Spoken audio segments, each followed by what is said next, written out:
L'Assemblée va maintenant entendre l'allocution de Son Excellence, M. Brice Clotaire Oligui Nguema, président de transition et chef d'État de la République gabonaise. Je prie le protocole de bien vouloir accompagner Son Excellence et je l'invite à prendre la parole devant l'Assemblée.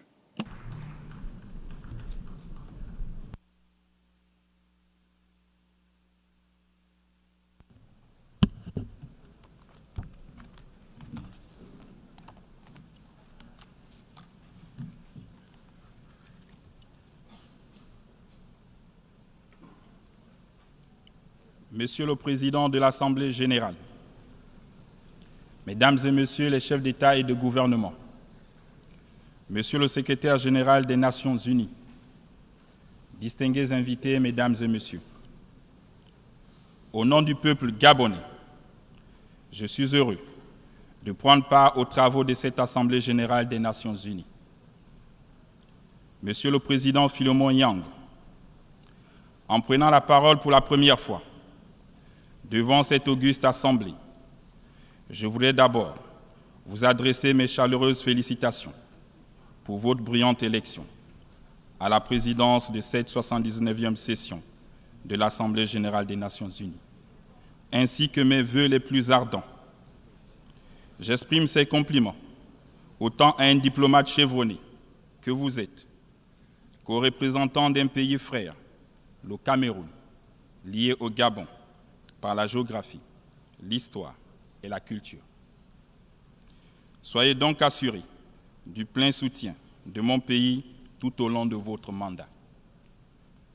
Je voudrais enfin rendre un hommage mérité à M. Antonio Guterres, secrétaire général de notre organisation, pour son inlassable dévouement et son engagement au service des idéaux des Nations unies. Monsieur le Président, je saisis cette occasion pour porter à votre attention que les présentes assises se tiennent au moment où mon pays, le Gabon, vient de célébrer le premier anniversaire du coup de la libération. En effet, la marche vers la construction d'un Gabon nouveau, jusqu'à ce jour, a su tenir ses promesses énoncées à cette tribune lors de la dernière Assemblée générale, à savoir la mise en place des institutions de la transition, la libération des prisonniers d'opinion, l'inclusivité permanente, la tenue du dialogue national inclusif, la rédaction d'une nouvelle constitution.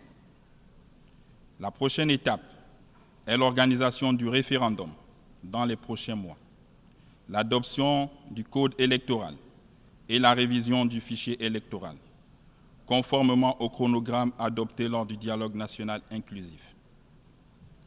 Toutes ces avancées, soutenues par le peuple gabonais, participent grandement à un retour progressif à l'ordre constitutionnel, à travers une élection libre, transparente et apaisée dans les délais les meilleurs. Outre les points sus évoqués, des réformes significatives ont été engagées dans les secteurs qui touchent directement au développement humain. Les routes, les centres de santé, les écoles, le retour des bourses scolaires, l'ouverture des concours aux grandes écoles, le dégel des recrutements et le paiement des arriérés des pensions, tout ceci en respectant nos engagements à l'international. C'est pour moi l'occasion de remercier l'ensemble des partenaires, les pays amis et les bailleurs de fonds, nationaux et internationaux, qui nous accompagnent dans ce processus de la transition, en dépit des difficultés qui le caractérisent. Mesdames et Messieurs, la présente Assemblée générale, dont la thématique est l'unité dans la diversité pour l'avancement de la paix et du développement durable et de la dignité humaine, partout et pour tous, s'inscrit dans le cadre de la construction d'une communauté planétaire et se trouve être en harmonie avec les principes énoncés dans le préambule de la Déclaration universelle des droits de l'homme de 1948. Le Gabon, fidèle à sa tradition de paix, adhère sans réserve à ce projet qui vise un monde interactif, plus juste et inclusif.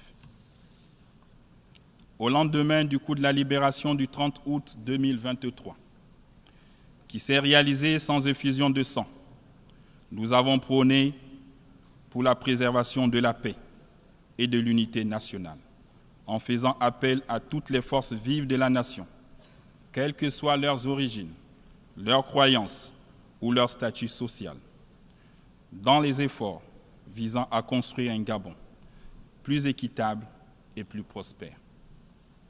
Mesdames et messieurs, le respect de la vie, de l'intégrité territoriale, de la souveraineté des États, à choisir librement leurs partenaires et le rejet de la violence favorise la consolidation de la paix.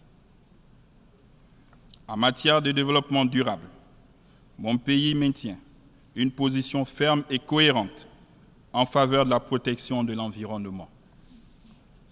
Je rappelle que depuis plusieurs années, le Gabon a dédié 13 parcs nationaux au service de l'humanité, contribuant ainsi à l'absorption de plus de 100 millions de tonnes nettes de CO2 par an et à la préservation des espèces menacées. Néanmoins, il ne saurait être question de faire passer les attentes de nos populations, encore tournées vers la satisfaction des besoins élémentaires, au second plan.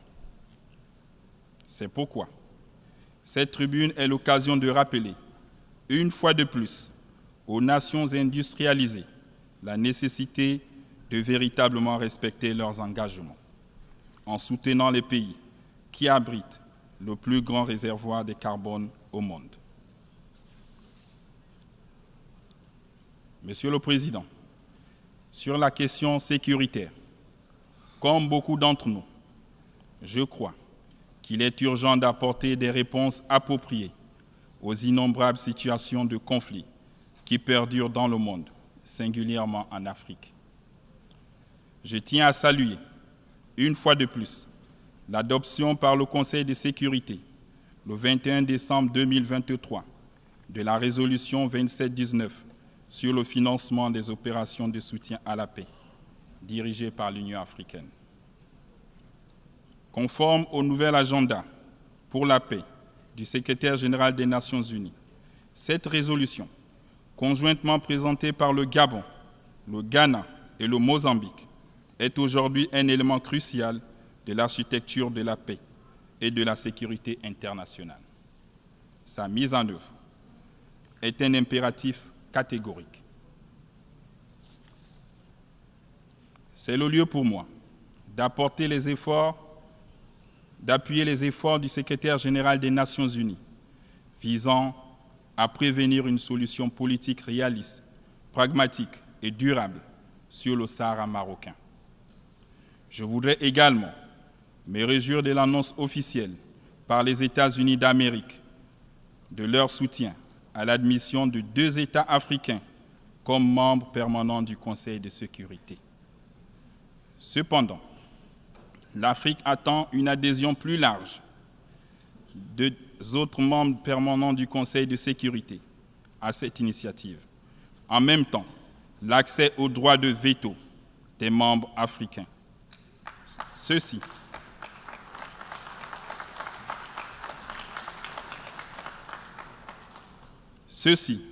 ne serait que justice pour notre continent. Au-delà du continent africain, je voudrais nous inviter à ne pas détourner les yeux de Gaza.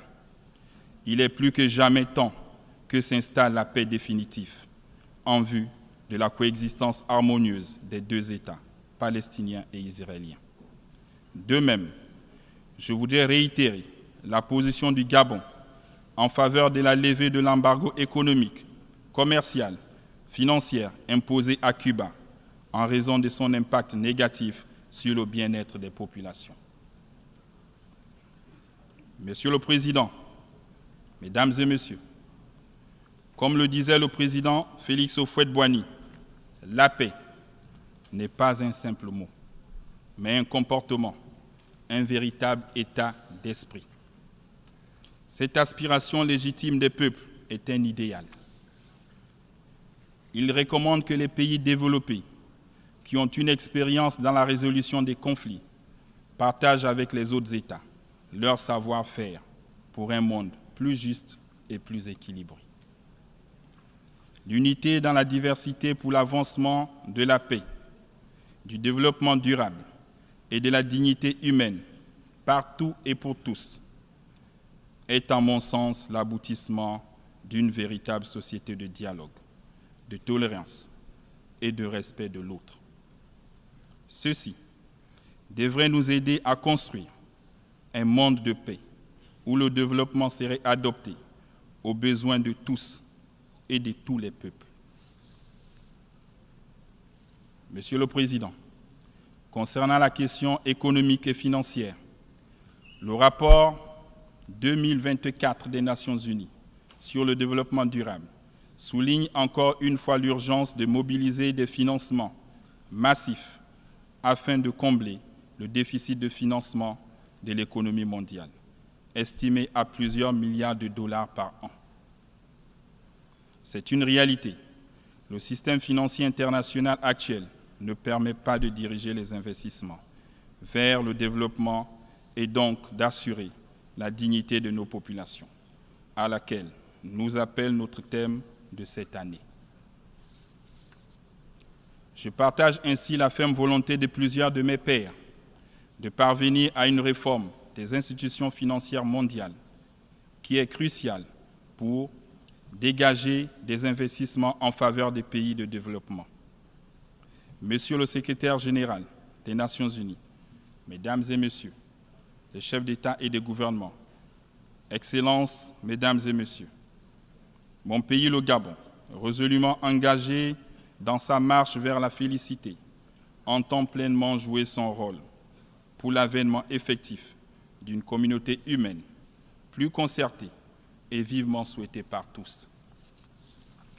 Ensemble, mutualisons nos efforts pour l'espoir d'un meilleur destin en agissant autrement pour la préservation de la race humaine. Je vous remercie.